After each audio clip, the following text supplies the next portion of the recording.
Dumianu abo adeshima mamunyina ha ebraso sense modo ayensa soso sa Adom TV Premtobre Kasee bo ye de ebremu awiensa mo de ba betie bi ene se asokwa mampon asante mantamu kopiemu a ejahwenhwem bi ama homene so ama manfo adan otitimu be sedunum ahyedwere be sa nso ena ye be ko bibire matoye amampanimfo atwa ahia a sa bere dendendende wo hwe kwan ofa so abantugu ekoso ro ka ho nsem de o sa betie bi high court nsem a sa bere kokodan wono mefa labor commission wono ene akyekirefo wosuapon mu apotwe mpani ahye se won fa mara fi mesiesie ene nsem bi ka ho ne abode nyina no de bro se Adom TV Premtobre Kasee obri ebo a fentem family jam jesu mama wakọ abafe anye bre na Kasee no yemfa mamo a abibire matoye amanka bomu kuekowas empanimfo ya amampani a woda no wono ma di putupuru hye mu wonkran ha na Ghana mampani akasa wodwumadi na se no de atodwa se abatugu okoso e wa bibire matoye ha ano ode ne yie pa nti o se omdo na sifam na kabima nka bi etimidi ahim e wo abibire matoye ha. It is with a heavy heart that I welcome all of you today back in Accra after our virtual meeting last week. I want to thank you for your presence in this extraordinary summit, which will focus on the emerging threats in our region that stem from the military interference in Mali and its contagious influence in Guinea and Burkina Faso. Fortunately, the attempt 2 days ago to overthrow the democratically elected government of President Umaru Sissoco Embalo of Guinea-Bissau by a military coup failed, and the would-be putschists are being rounded up as we meet. I speak for all of us when I applaud President Embalo for sustaining the validity of the democratic institutions of the Republic of Guinea-Bissau. Your presence here is a strong indication of your willingness to find a sustainable solution to the resurgence of the canker in our region. Let us address this dangerous trend collectively and decisively before it devastates the whole region. Excellencies, the resurgence of coups d'etats in our region is a matter of grave concern. This evolution challenges the democratic way of life we have chosen. We need to stand firm to protect democracy and freedom in our region. You'll recall that during our virtual summit held on the 28th of January 2022, we suspended Burkina Faso from participating in ECOWAS's institutions and requested the immediate release of President Roch-Marc Christian Kabore, who was detained alongside other political actors. During our summit, we reaffirmed our commitment to upholding the principle of zero tolerance for ascending to power through unconstitutional means, and therefore demanded an immediate restoration of constitutional order by the military. To assess more accurately the security and political situations in Burkina Faso, we agreed to dispatch 2 missions, respectively, the Committee of ECOWAS Chiefs of Defense Staff, led by the Ghanaian Chief of Defense Staff, on Saturday, 30th January 2022, and a joint ministerial delegation, led by the Chairperson of the Council of Ministers, the Ghanaian Foreign Minister, including the President of the Commission and the UN Secretary General's representative for the Sahel and West Africa, on Monday, 31st January 2022. Their reports have been submitted for our consideration. Excellencies, I commend our continental body, the African Union, on its firm decision to suspend Burkina Faso from participating in AU organs and institutions, in alignment with the decisions of the ECOWAS Authority on the situations in Mali and Burkina Faso. The African Union expressed strong support to the efforts of ECOWAS in addressing peace and security challenges facing the region, including the resurgence of military coups. This is the solidarity and international coalition that are needed to halt the political turbulence in our region and the continent at large. Excellencies, in this extraordinary summit, we'll also examine the recent development of the situations in the Republic of Guinea and the Republic of Mali. I hope that our discussions will provide informed decisions that can reverse the deteriorating political trajectory in our region, characterized by democratic setbacks and the fragility of our security systems. I wish us fruitful deliberations and hereby bring the opening ceremony of this extraordinary summit to a close. Enhyamudi a yɛde nyina ɛyɛ bibirematoye ɛho adwene na yɛfa yɛhwɛ bibirematoye ha sɛ ɛyɛ ri na tesabantu gu asrafo abɛgye amamu na boso ebu ho abɛhwɛ bia na watena konwa so amebre na pa ho ɛba sɛ de abufuo ba bi nso ho ahu ne ɛbɛyɛ na asrafo na betu agu ɛbra so sɛ na yɛhyia yi nhyamude yase adwendwen ne pɛ kwampa ɛbɛfa so na kabima menka bi ebetima di ahim na di agye nhini ɛwɔ bibirematoye ha enu ntire na dwumadi ye die ntisa na te de adwuma no bia no adwenkyere bia obia wo no wonfa mra ne mmoa masomdwie eni ahim ɛwɔ bibirem atoye we ni nsɛm Ghana mampani na danko akufu ado wo chima piesie bema boada ene wode atodwa abra bibirem atoye mampani fo atwahia na odwendwene aman no ho na saasem ya ho wode wani kyerɛ ɔman mra hye bedwa fia na hye bedwa ne ogyina manfo Northton no nyamfo kugyeto ablakwa na Kasee na wode atodwa sɛ enipa bia ya no mbetu abago na ya asrafo no akwakoye se fa hodie na ya no omuanya won betra so aye nka omodeche wo mo baye ku no so aye nka omodeche no ma ba betra so aye de omo penti omutiri mu aye omode ebra so se ma omo asotwe mu odre se de be ya se su ene ban no wono mbejai Emrashe bedwani owo Northton Samoko jeto ablakwa e de atomantem mpanimfo anim se ku ahodo a asore ewo ebibirem eman ahodo mu no ebra so se ebiman kabonko mpanimfo e de wonan esi honom na obi bi ha wo beche no se wo yeku e de atu aban aguo no obema mara no ene na di no atwe na so. The democracy is sick across the world. There is general convergence that Africa's situation is most severe. The erosion of Africa's democratic gains has been far-reaching. The African Center for Strategic Studies has observed that since 2015, leaders of 13 African countries have, quote, evaded or overseen the further weakening of term limit restrictions that have been in place, unquote. In addition, many respect for democratic tenets. Mr. Speaker, a careful study of the Ibrahim Index of African Governance, published by the Mo Ibrahim Foundation, reveals how poorly many African countries, especially those affected by coups, are faring. What is answer ni tuja ena Rashid Purple ya wono ene ye wa central Emrashe bedwani edi tuja say quarters of the military for a military person to take advantage of the situation and venture into the seat of government and sack government. The Speaker, even though the challenge is about the failure of an the economy and the political system, the unfolding events after the coup often abuse the system, destroys the system, and are even worse than the situation they come to meet. And so essentially, as the Speaker, the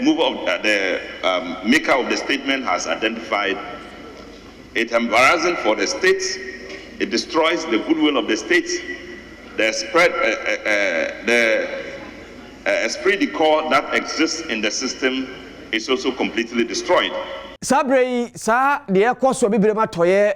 amantawimu a abantugo koso na apani wabere e wobambom ye fe no Adib San ye ne bedi nkomo bibirematoye ha ba bi te se Mali ne Burkina Mosikrom eyade abantugo akoso Guinea ebi akoso Guinea bisa enra no kakakra bi na nkafo ye amfo ama akụkọ ọkọsọ a Mali kura de mprensa so no mu wonu anya biada abibirematoye ha bambo se na tie ekwan be na wose mpani fa so na wo hyehye neoma na ye ni nkomo na ye misa se anya biada oro susu ya wo mu ene se izanse binum susu se obehwe na obi atena konwa so ache ye to abawie na wafa kwati kwa so na wasan semadi nkurim na wakora nim eba sa omanfo na nye omode anti sabre yanko na ye ne opani Adib Sani eni nkomo e wo saase opani ememo akwa aba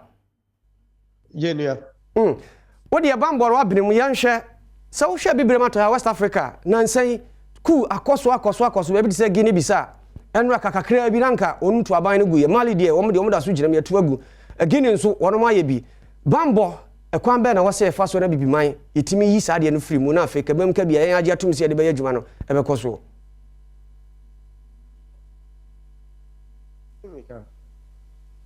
Okay, so before you bet me solve the issue, I think it's important say you identify certain issues it creates fertile grounds, you know, for insecurity to take precedence. As a matter of fact, Guinea, Mali, Burkina Faso, before coup, no, now or more serious political instability primarily because a lot of the citizens are more as a, you know, as countries. One, physical security. Two, human security. As a result of the dysfunctional nature of a lot of regimes. Aside that, so a lot of these so-called democratically elected leaders are dictators, okay? Yeguso unsa homa na di djuma se do no so kan na manfo frefrenti ye toa so berepam ye nsa kan ne beto ankomodi ne so na ye de ani be kire CD akache wono me yeku a ya nkran de omo na aban na de omo ya ne se kabima mi kabi ebetumpon omo hwehwehwemu bi de abetu dwa kire se omayi ya omanyoku ahodo bi a nipa bi a wonom sika wanya no enye kwampa so wonso de omo ha begim na omo so omo asene pia omo yodium ti se aban no ba pe ana na aban na wo so na chese ni omo bi a adodode a obehia no ne nsa kan ntia no omo se ade na yekoso no si amaye yeah obegina emrahye bedwafo abato mu no odi sika be se opepe nan na ebonto ha which should tell you say hey na say uhia 4 million Ghana cedis to say obi a person we interested say person kokko stand for election parliamentary level or yes when nature constituency we are 2 million they be out to akakra and now they fertilize or child they say say 4 million cedis na sasika no depending on the crowd here so we be a wako bobisia and I say party financier be back say my member na odru ho no ma so aboa me eboa kra na obeboa no nim ba obedru na say government contract be by say as soon as in the betimi aya o see there be me farmer way because me dey ka Chwechwerefo panyine Edema NDC amanyoko no ene Johnson esiedu nketia na wo kire na adwe won sansemi ho editu dwa se ye de eti akosha anwea bomu se political parties no wow form ye no na finance na omai mu nim se gise party a present candidate ye hu se elect independent candidate be a president da entini pa ombe president no ombe free political party monaba enti se state no nye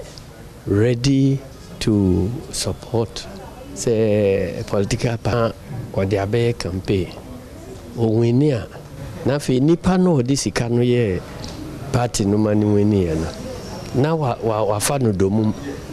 se sika no free baby a enye papa e bia wo mo ye cocaine no na de ade a obi hu se sa mamu no ba sankofo no etu sika no be hwese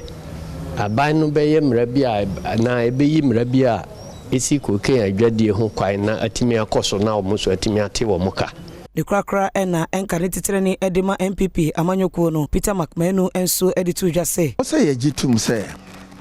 political party ana candidates omo adesuade eso e campaign mu a eye sika ho adesuade anya hwe no omo posters sika anya hwe no omo advertisement e radio any television so sika anya hwe no omo rally a ombobo nipa no omo boka enti eka no de eden a ibi beba ho enti also unya sources a odi be raise sika no sources no your current constitution they say nipa obema sika no also ye Ghana ni mapa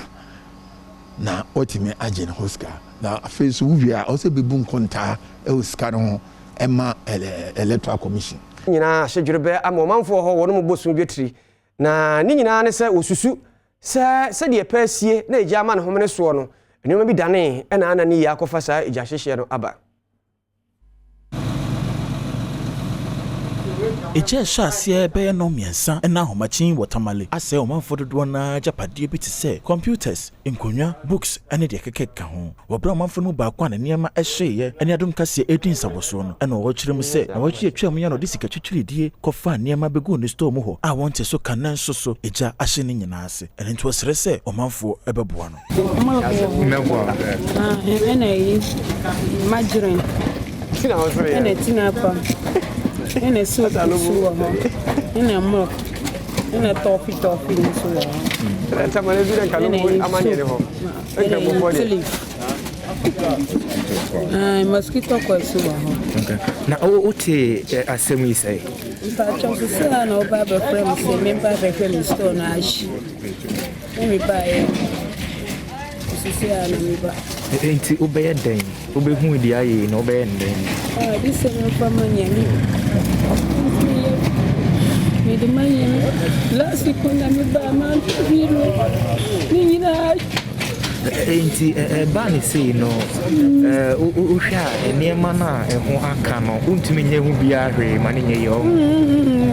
bra mintimi nye bra mintimi sisi nye so bra mintimi nye sika ni nyina ni ba na me kwa kwa ba na ba no enti store no bra mintimi nye sisi nye mi ni pane bua mintimi ye bi no dia begu Okasama for the Ghana National Fire Service or Northern Region, Baba Hudu, Airphone Ejashia and Quenchia esi Yanasono, and I watch him say, Obidum Bibin the Dimrika Tente, about when I saw yeso, be you on a sutri, or Tuan and Casa Sutri Muse, Ujana Shasian and now wording, and Sudum Jadumakuno about home wedding year, said the Baya Ijano entre. Around 3 of fire at Zogele, Aliu Mama Road. Yes, near to the industrial area. Well, our men were dispatched quickly to the scene. And upon arrival, I realized that container stores on this stretch was engulfed with fire. So immediately they called for POM2. So the Sanago fire station was also dispatched to this scene. So the 2 stations actually prevented and tried to prevent the spread of fire.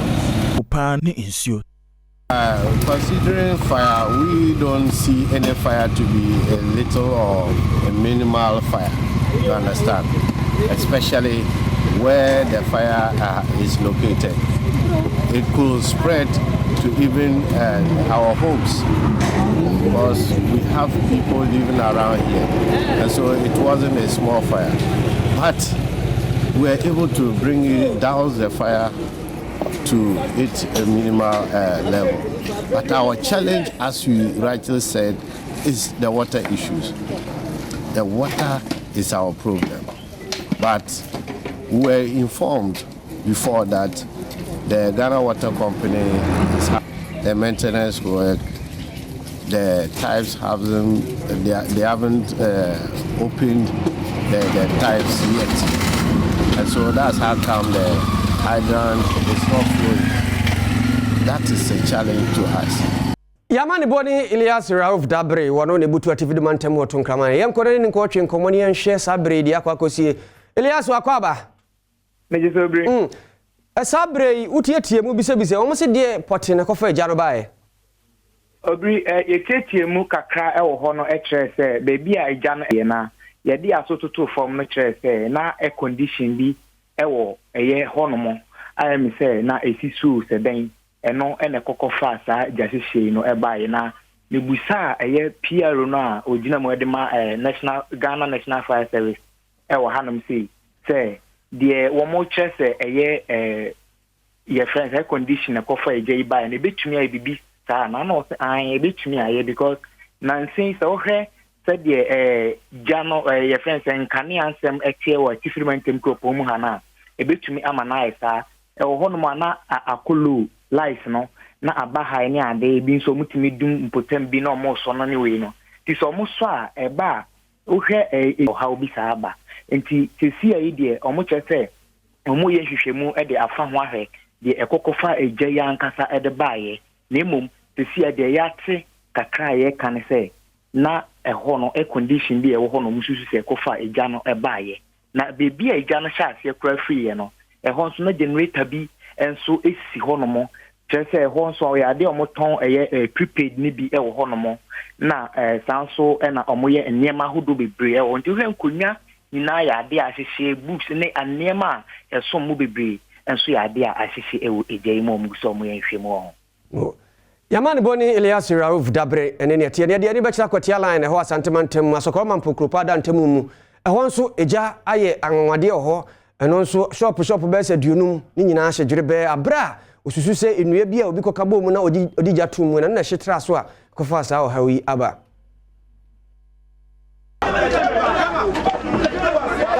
ti ayare hosem se wo hwɛ machi aya aha entabo ane yɛtɔn wa ha shops a ahye no ɛdɔso pa na nam sɛ aha na kwakwa yɛ enua ne ntinom egya ne ɛtɔm no ɛhyiye pa amanfo bi a egya no ahye mo agyapadeɛ ɛkasa wabufuo so a wɔn ɛkyerɛ sɛ wɔn ani anye deɛ fire service for no ayɛ no egya no so ɔyɛ na ɛfrɛ fire service for no wɔn se wɔn mba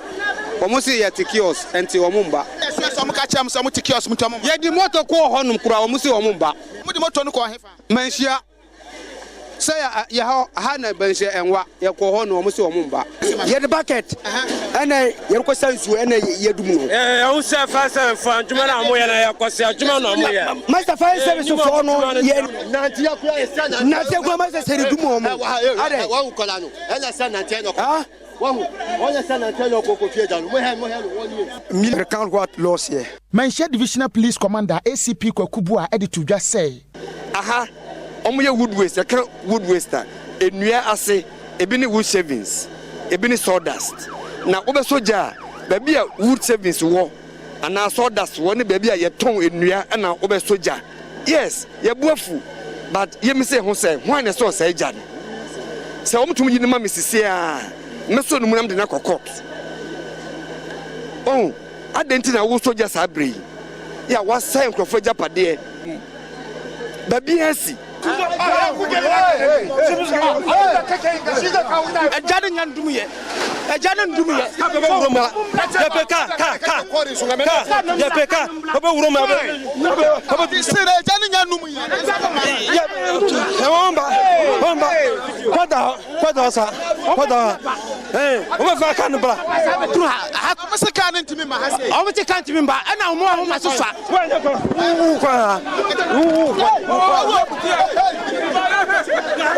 kwa hanya wurin ka ce omumla sai ya papu ni ya tawo papu ni ya tawo wamia me kon wamia me kon eja ni nyanum ye se wo hwe mani brabri nyina na de o mo hwe se fa service fon betimi aba sei no matimi adumo mu ja ne ede ama omo ene ti anomo ebuafu no aha eya akwatia line nana awuku janchembo amane eboni wei eya de free akwatia line ba yen twam na fe yen samra adib sane nkomotwetwe ne so sede na yedi kan mo obi anya na somdwe nti yebekɔ na ye ne opani adib sane asan to nkomotwetwe ne so na ono so esusua a owo ede beboa ampani so betimi asomu na ma kabemam ka bia timi adi ahimsanse ya na ye kase kabemam ka bia nya kura no papa chen asrafo amamu a ye se ede isanse ba sa ya na hadwene opani yama wakwaba ye bom ye na ye di nkomo na homa no etwa ya kyese ya nto nka bia mu ye nto nkomotwetwe ne so sese ye hwe kwan be fa so a bibire mato ye ha abantu go bibire no ebetimi agyaye Yo, I mean, for years on end, your approach, because to say ECOWAS or more template be sia they straight up the issuing of statements, then immediately organize meeting issue strong statements, be more crippling sanctions, but because sanctions affected ruling class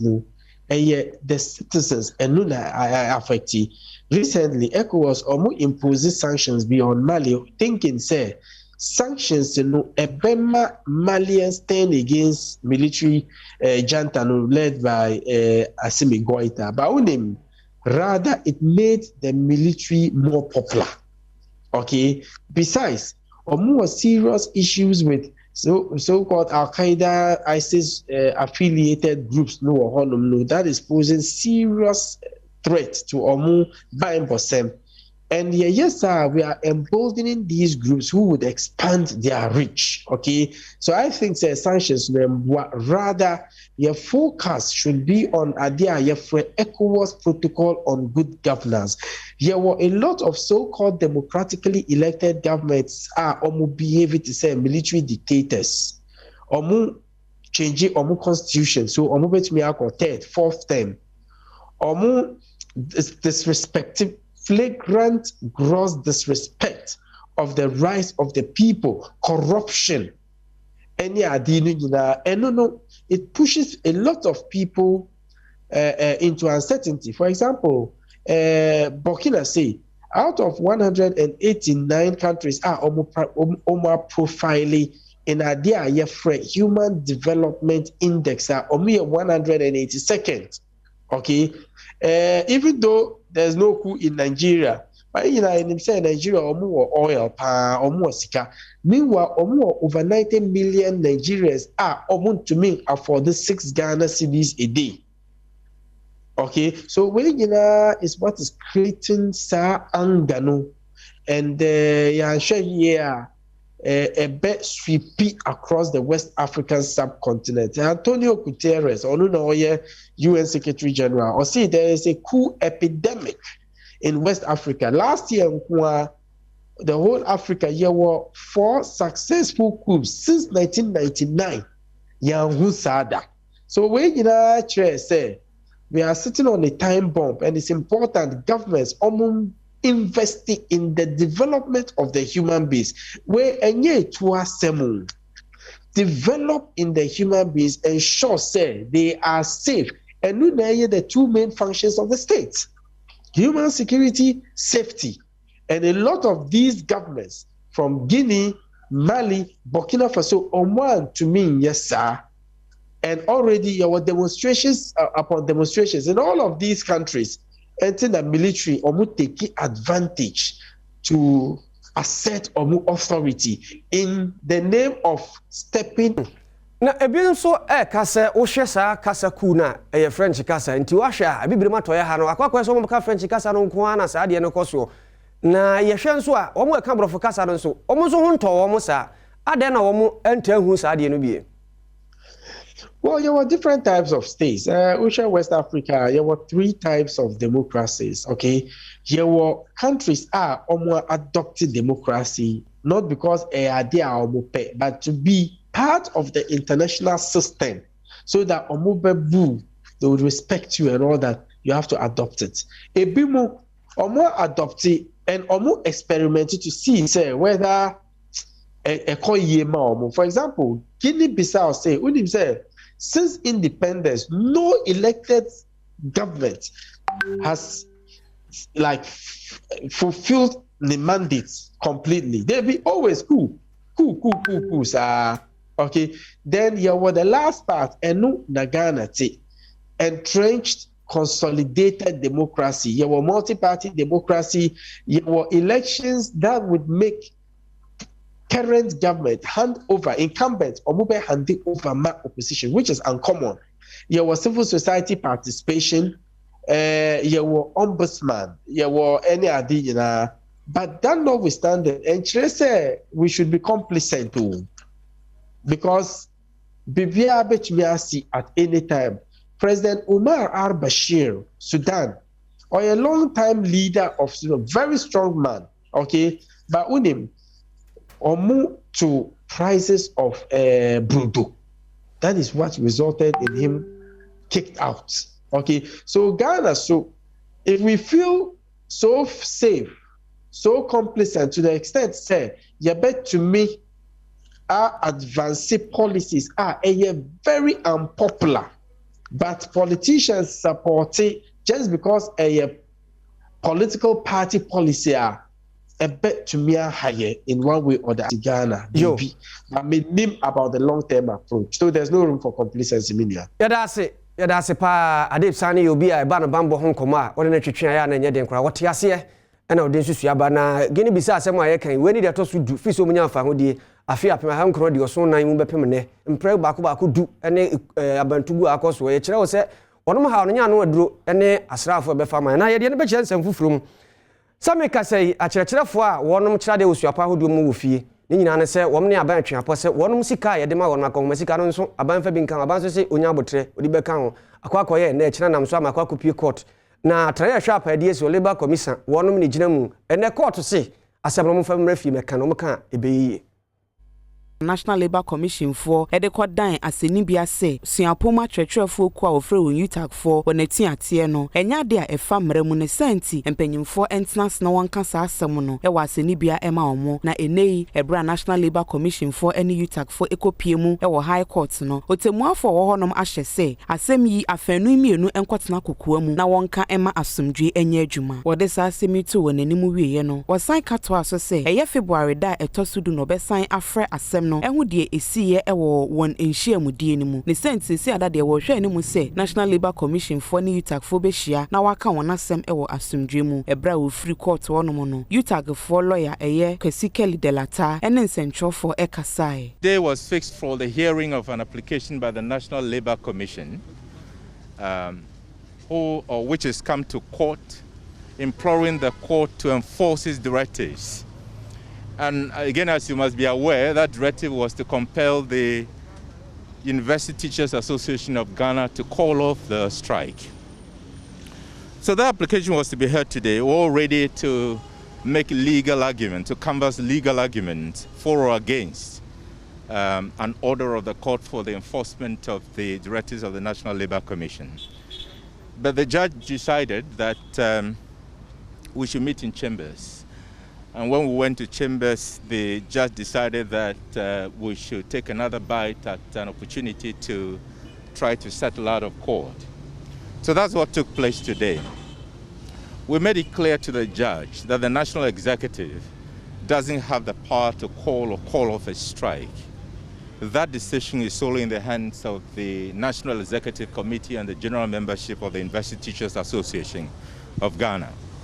So we asked for time for the UTAG National Executive to go and hold the necessary consultations and then report back to the court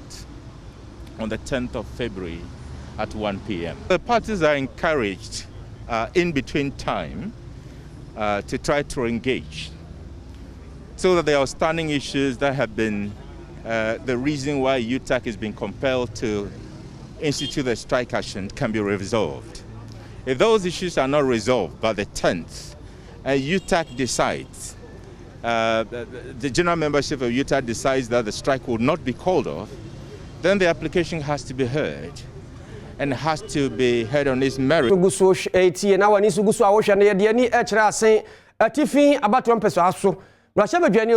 James Question ana sabrede na sema sama na homene so ni nyina ne se court ko asetena no ne court ahyese na ba ne yemfa mo no ni nyina nse wodi atro de akere ma de edi kan afi wa fa se bu akwan so nso aye ne ho se wo Ghana ni abra no nya ma ye Ghana ni abedi mu ahye bedwafie akonwa no so na yade a eti ama mranti aban la ya pani atena ye de wodi firi ho aba bebo no eno no ne ye kwa hwa no so na de oto nkrama ye firi o mai court akable ne ye ne de asemi nko mo ne kopie mu court na ho amane nyina wabo amaye aka akwa aba na court osepeni no sabre yanya ne dey the court actually say eye attorney general no ne office amode card sabe dan court na katia omuchia eye openi ejiti question o kan sembi kire ayi so show kwan ya wahye so nti we ne charge fa omu e de abona omuchira o san ke lotume pie mo court wa prosecutors ne tro omuchia hwempia omusa entmen kan nti obebo court na manye se anta court ne be yanka oma order say MP no ntume pie wa court na katia February 9. Sabre ya court ama kwan se papa no jenso awadi atumu no kwa ba na papa ne sabe fa so aka krata zan se da bia yete se yede nsama krata koma no yihu no sisi omdo kwa kodan speaker ananse se netie edisisi ade be pie mo no se eye register of court no ono no be take over documents no so asai se nsa e be tunya kana na se nsa tunya kana dia ne number be pie mo bioma Double court man and India, honor be a police prosecutor, Macase, say be a court him or Mutu, no Cochena, not a court no more Yajia, court makes me start to me, Amon. Joe, aka on the aqua could rebel service in a dia one by a bar, the Akabi never said she go at the Amamo.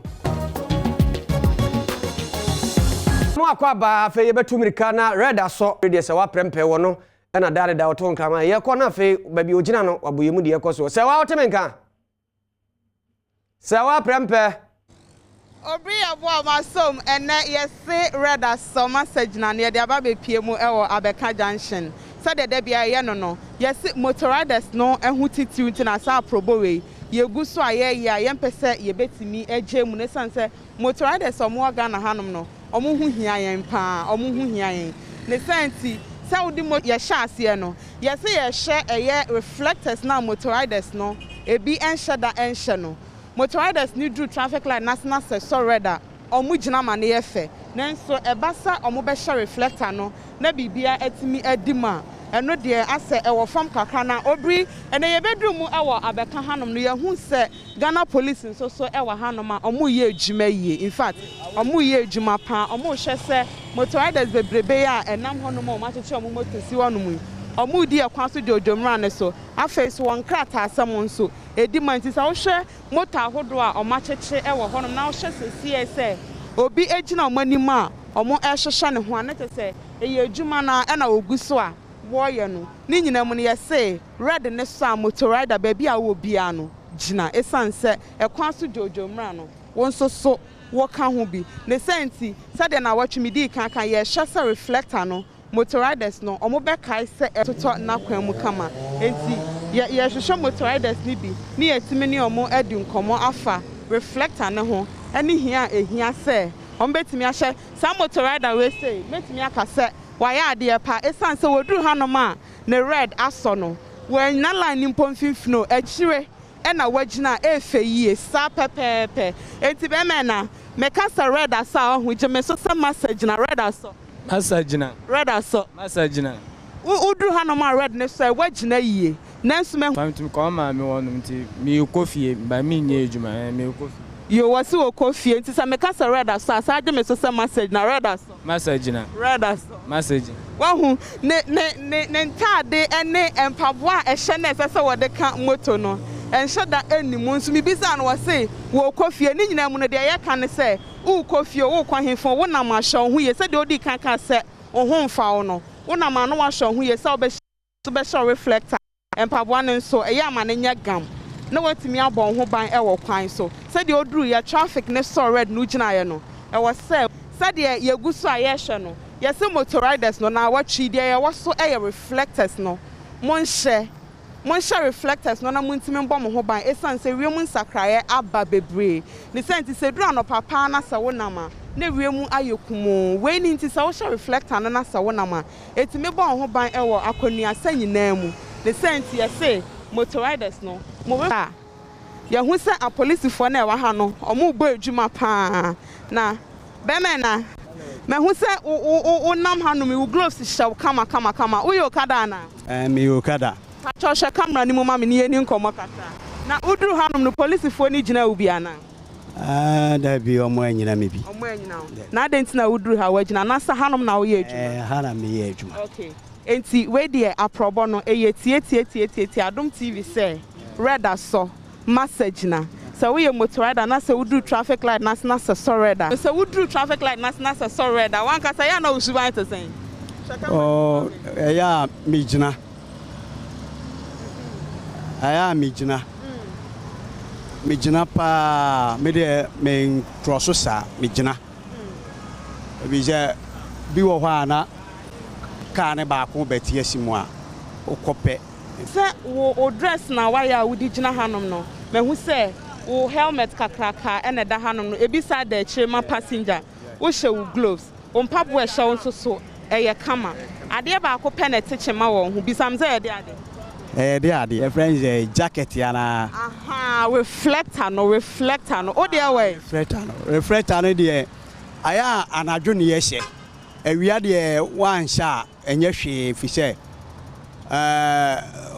anadwo ena reflector ne dwuma se emfle betimi aboa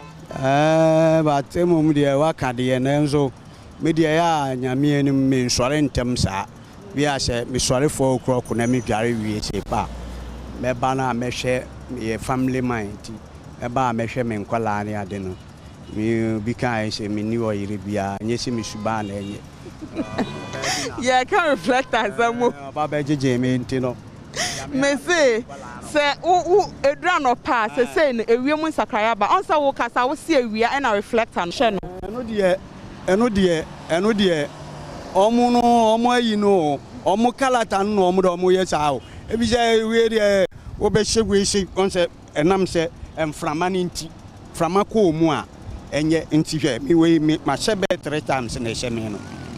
but me per se oma motoriders a mo show nyina hu se reflector no ehia entutu omofo efa reflector no ene omo nkasa ma ya wate chairman obri said your papa yi ke reflector na na dwo na bo ano na nsi ye say we motorider yi die say ewiemu ayekumo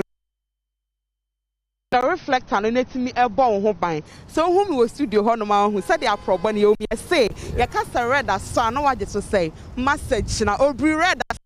message na eti somu ohonom na yenje so se eye away masomu ha se wa prempe bachelor e wo afie nyampatem ho ye bro no e ben tema enkrafiro beto odwa kire se aposifo asoma korabo amana kanipa na mameka se wato na no nsie do emu bi adwane ama wakire bi ni nyina nse wo kwa akro no ba na odene na otiranye ya ene wato mo na wasoma mamom kona na ho e wonsie do yi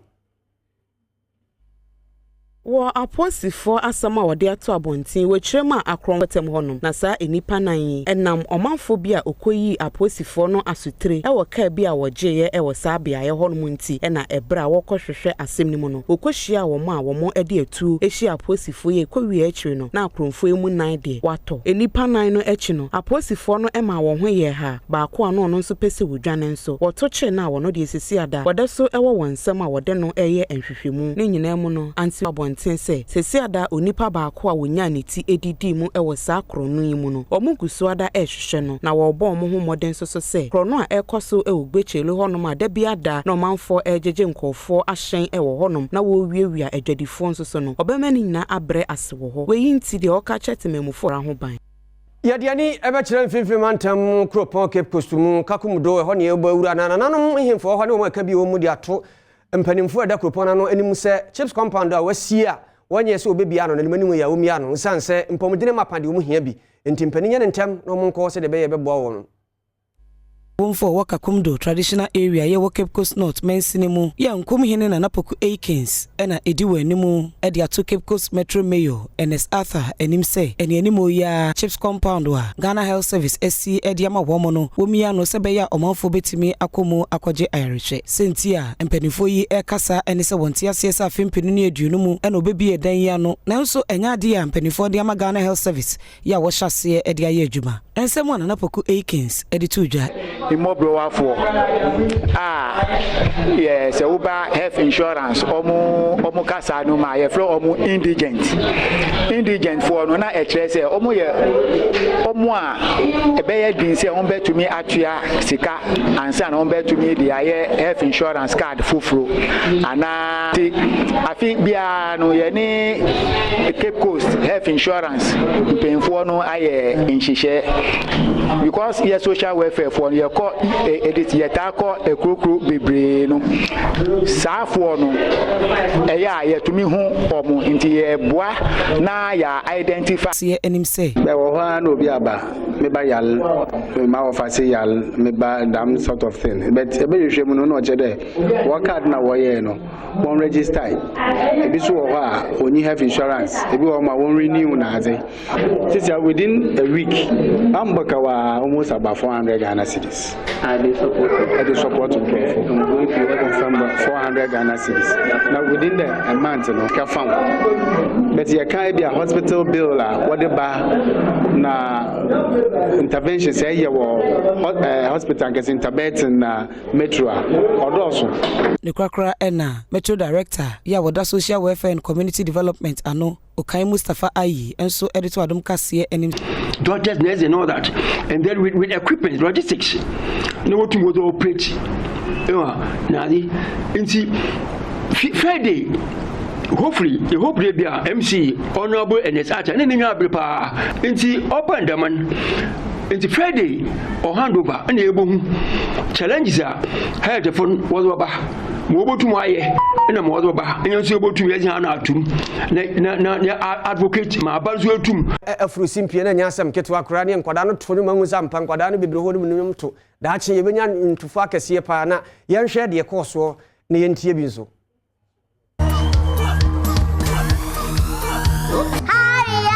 We share Juma Koleye ya. Unyara of Namu vote you. Tomoshawa. Ayo mufe. Band ni arrangement ni beto no one follow. As time goes on, you be better. Like the voice in a car, Caribbean mammy. Mama minji many. Basalutu.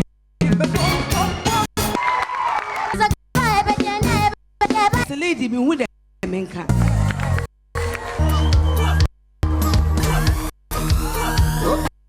So nen kunim die mraha na Premtobre Kasee mjini nyina AC dia mejeso ye obri aboa fentem frem mata akwa wono enim samfo pani AC ohene mawuli wono ne piamfo ni nyina ma wo hwe bie na camera de odisi aha na mede nyina bi se mamu nyina mu hwe enitia adeshi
Baby,